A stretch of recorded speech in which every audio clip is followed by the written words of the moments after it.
আমরা এখন আলতা দিঘির চতুর্পাড় দিয়ে ভ্রমণ করতেছি। আপনারা দেখতে পাচ্ছেন আলতা দিঘির গভীরে ঘাসে ভরে আছে। বর্ষা মৌসুমেও পানির কোনো অস্তিত্ব পাওয়া যাচ্ছে না। তো দিঘি অন্তত 1 কিলোমিটার দৈর্ঘ্য হবে অনুমান। আন্তর্জাতিক সীমারেখা অতিক্রম করা নিষেধ। আমরা একেবারেই বাংলাদেশ ভারত সীমান্তে অবস্থান করছি। এটা ভারত দেখতে পাচ্ছেন, আর আমরা বর্তমানে আছি বাংলাদেশে।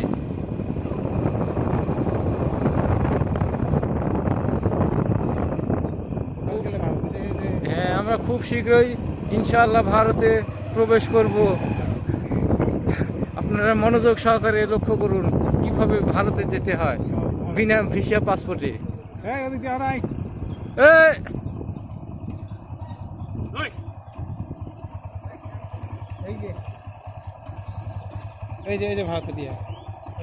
ওই বিএসএফ এর ইয়ে না, আপনারা দেখতে পাচ্ছেন বিএসএফ এর টাওয়ার,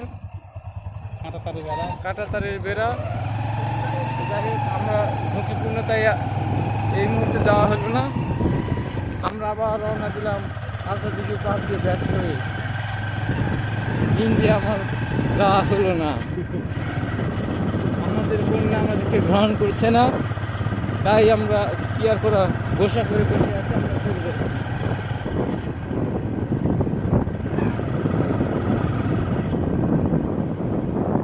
পাশে বিশাল ফরেস্ট বনভূমি।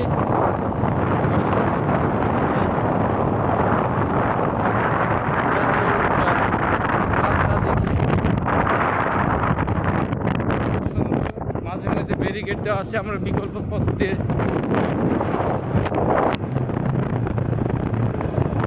বিশাল দিঘি।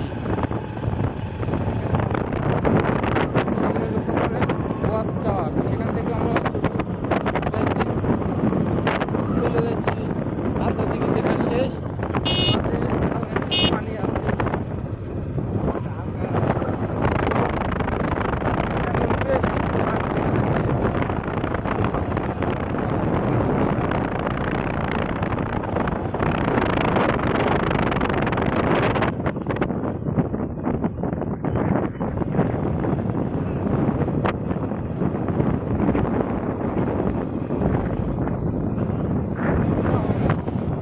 পাশে ফুচকা চটপটির দোকান।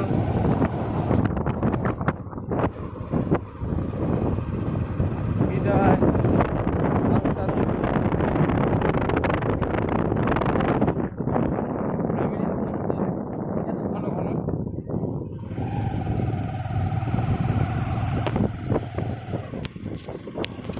এত বসতি কমের আছে। ব্যাগ